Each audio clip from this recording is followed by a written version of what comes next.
Христианские притчи. Наследие святых отцов.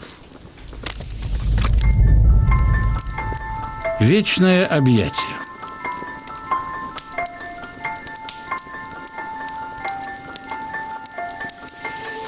Помолился человек обо всех людях во всем мире, чтобы они вспоминали о Боге и не забывали Его никогда. Помолился и вдруг почувствовал, что кто-то обнял его.